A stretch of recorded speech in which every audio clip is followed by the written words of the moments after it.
Suppose an attractive nuclear force acts between two protons, दो proton के बीच एक एट्रैक्टिव न्यूक्लियर फोर्स एक्ट कर रहा है, विच में be written as F equals to this much C e to the power minus KR divided by R square. और आपसे फिर A B पार्ट में अलग अलग चीज पूछ लिया है। तो सबसे पहला स्टेप देखेंगे कि आपसे बताया कि एक एट्रैक्टिव न्यूक्लियर फोर्स एक्ट कर रहा है किसके बीच, दो प्रोटॉन के बीच। कूलम्ब्स लॉ से हम लोग जानते हैं कि प्रोटॉन जो है वह पॉजिटिव पार्टिकल है, तो दोनों ही एक दूसरे को रिपेल करेगा। लेकिन यहाँ पर कूलम्ब फोर्स या इलेक्ट्रिकल फोर्स ना दे करके एट्रैक्शन के लिए दे दिया न्यूक्लियर फोर्स। तो थोड़ा बहुत न्यूक्लियर फोर्स का आइडिया ले ले। जब भी पूरे यूनिवर्स में कहीं भी दो पार्टिकल को आप काफ़ी स्मॉल डिस्टेंस पे, और इस डिस्टेंस का ऑर्डर होगा 10 टू द पावर -15 मीटर। जब भी आप दो पार्टिकल को काफ़ी स्मॉल डिस्टेंस, और यह डिस्टेंस बहुत ही छोटा, कितना, तो 10 टू द पावर -15 मीटर के ऑर्डर पर प्लेस करें दो पार्टिकल को, तो दोनों पार्टिकल के बीच एक स्ट्रॉन्ग एट्रैक्टिव फोर्स वर्क करने लगता है, और इस स्ट्रॉन्ग एट्रैक्टिव फोर्स को ही हम बोलते हैं न्यूक्लियर फोर्स।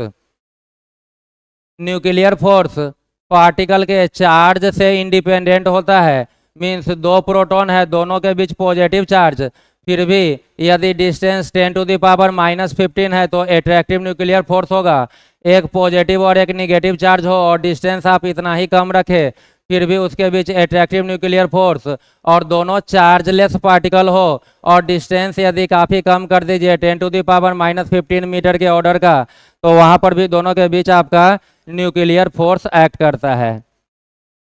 जिस तरीके से दो मास M1 और M2 के बीच का फोर्स कहलाता है ग्रेविटेशनल फोर्स, जिसका फॉर्मूला न्यूटन ने दिया था।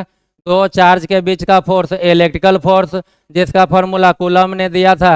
ऐसे ही दो पार्टिकल यदि 10 टू द पावर -15 मीटर या इससे कम डिस्टेंस पे रहे, तो उसके बीच जो फोर्स एक्ट करेगा वह हमेशा एट्रैक्टिव होगा। ग्रेविटेशनल ऑलवेज एट्रैक्टिव, न्यूक्लियर भी ऑलवेज एट्रैक्टिव। कूलम फोर्स आपका एट्रैक्टिव भी हो सकता है और रिपल्सिव भी हो सकता है। लेकिन समस्या यह है कि आपका जिस तरीके से ग्रेविटेशनल फोर्स या इलेक्ट्रिकल फोर्स का फॉर्मूला है फोर्स का मैग्नीट्यूड निकालने का, इस तरीके से न्यूक्लियर फोर्स को निकालने का कोई डायरेक्ट फॉर्मूला अपने पास नहीं होता है। इसलिए क्वेश्चन में लिखा गया कि सपोज, आप मान ले सकते हैं कि एट्रैक्टिव न्यूक्लियर फोर्स का फॉर्मूला ऐसा है। आपको मान लेना है कि इस फॉर्म का फॉर्मूला है, और फिर आपसे बोला write down the dimensional formula and appropriate ऐसा unit of C and K। इस C का और यहाँ जो K यूज हुआ है उसका ऐसा यूनिट भी आपसे पूछ लिया, और डायमेंशनल फॉर्मूला भी।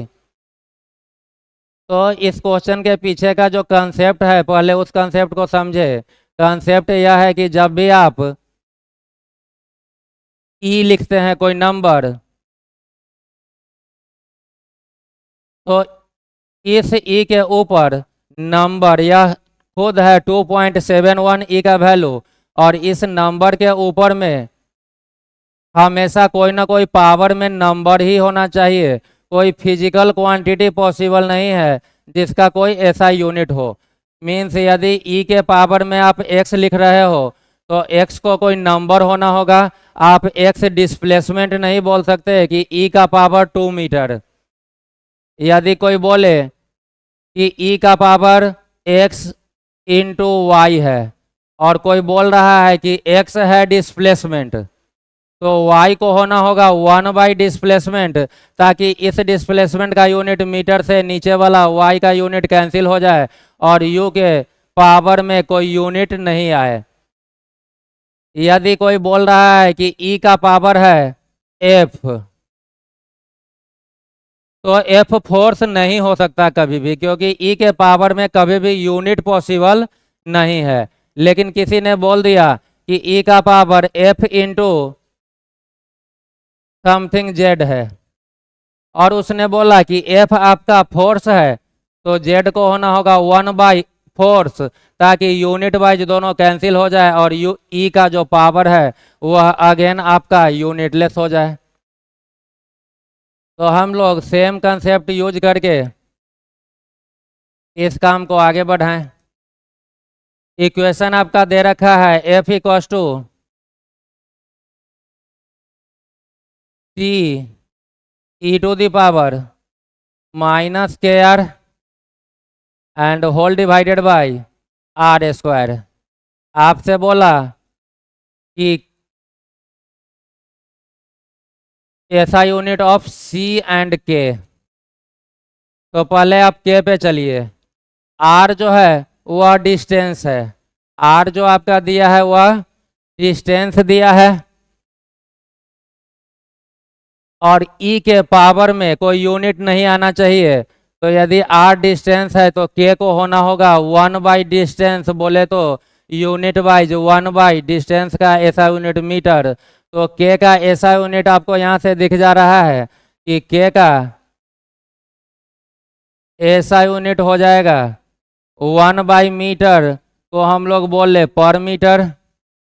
और यदि आप डायमेंशनल फार्मूला लिखेंगे तो मीटर या लेंथ के लिए डायमेंशनल फार्मूला कैपिटल एल, और मीटर का पावर -1 है तो एल का भी पावर हो जाएगा आपका -1। तो सी और के में के का तो आपका यूनिट भी आ गया और डायमेंशन भी। अगला यूनिट आप सी का निकालिए। ई के ऊपर यह दोनों मिल गए एक नंबर, तो यह पूरा वैल्यू भी अपने आप में एक नंबर हो गया। यह पूरा वैल्यू भी अपने आप में एक नंबर।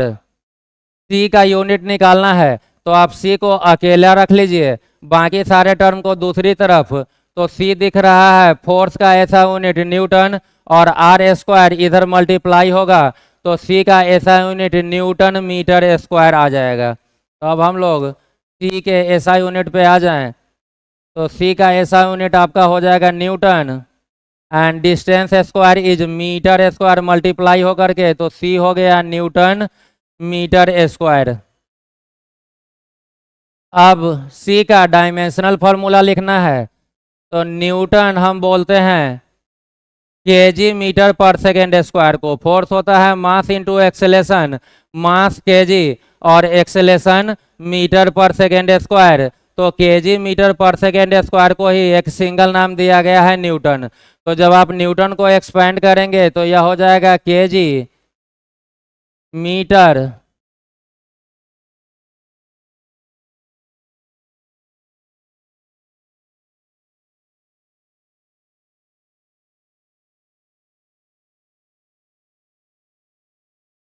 पर second square, second to the power -2। तो यह पूरा टर्म न्यूटन के बदले आ गया। एक पहले से है मीटर स्क्वायर, तो एक और मीटर स्क्वायर कर लीजिए। अब लिख ले डायमेंशनल फार्मूला। केजी है मास के लिए तो कैपिटल एम,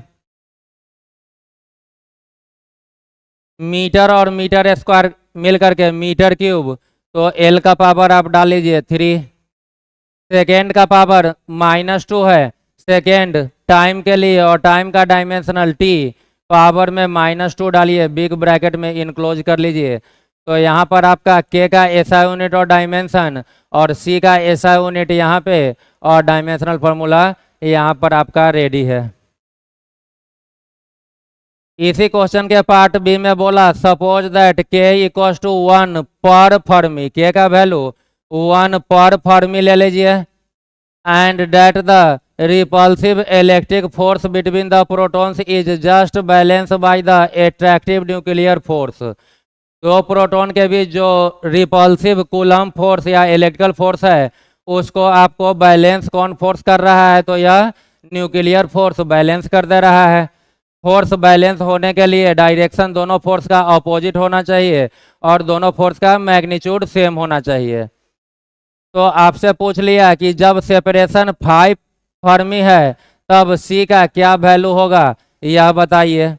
तो सेकेंड पार्ट में आपका के का वैल्यू 1 पर फर्मी लेना है, सी का वैल्यू पूछ रहा है सेपरेशन, आर का वैल्यू ले लेना है 5 फर्मी, और बोल रहा है कि न्यूक्लियर फोर्स को बैलेंस कौन कर रहा है? एट्रैक्टिव न्यूक्लियर फोर्स को बैलेंस कौन कर रहा है? तो repulsive electrical force. Repulsive force जो प्रोटॉन प्रोटॉन के बीच का होगा उसे आप इलेक्ट्रिक फोर्स बोले या कूलम फोर्स बोले, और दोनों बैलेंस हो रहा है तो दोनों का मैग्नीट्यूड सेम कर लीजिए। तो आगे हम लोग दोनों फोर्स का बी पार्ट के लिए मैग्नीट्यूड सेम कर लें। तो यहाँ से आपका दिख रहा है कि न्यूक्लियर फोर्स का मैग्नीट्यूड दे रखा है C E to the power minus K R divided by R square, और यह फोर्स बैलेंस हो रहा है कूलम फोर्स से या इलेक्ट्रिक फोर्स से, तो दोनों का मैग्नीट्यूड सेम होगा। कूलम फोर्स का फॉर्मूला के Q1 Q2 by R square, तो के बदले हम डाल ले 1/4 एप्सिलॉन नॉट, क्योंकि यहाँ पर पहले से एक के दे रखा है। Q1 प्रोटॉन का चार्ज, Q2 भी प्रोटॉन का चार्ज, दो प्रोटॉन के बीच का रिपल्सिव है, तो Q1 इंटू Q2 आपका ई स्क्वायर हो जाएगा। नहीं, आप यहाँ पे ई स्क्वायर नहीं करें, क्योंकि यहाँ पर जो ई है वह 2.71 वाला ई है, जबकि यहाँ का ई प्रोटॉन का चार्ज रहेगा तो उसे क्यू ही रहने दे। तो प्रोटॉन का एक प्रोटॉन का चार्ज क्यू, दूसरे का भी क्यू, तो Q1 into Q2 Q square by R square. यहाँ से आपको दिख रहा है कि LHS का आर स्क्वायर RHS के आर स्क्वायर को कैंसिल कर देगा।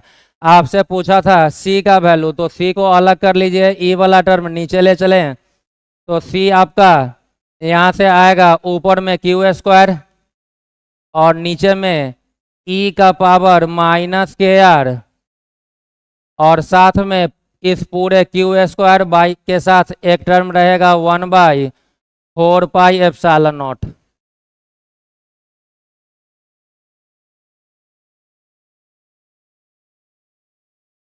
नेक्स्ट स्टेप में हम लोग वैल्यू पुट कर लें।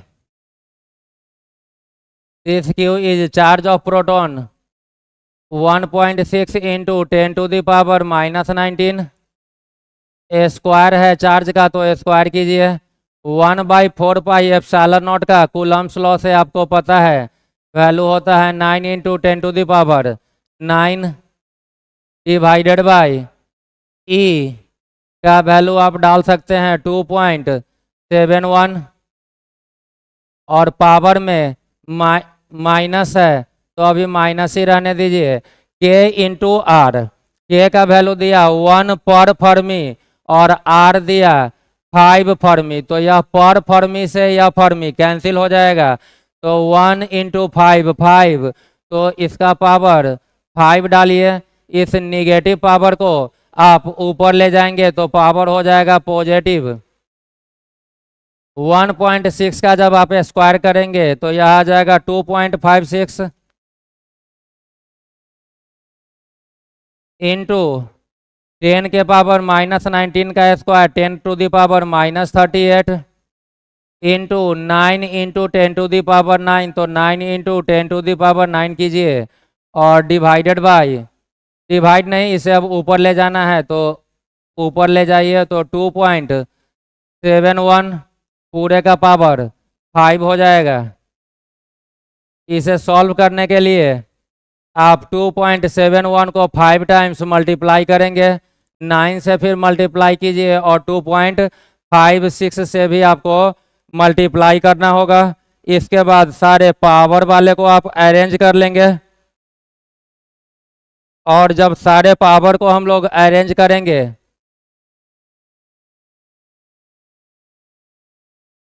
तो यहाँ से आपका C का वैल्यू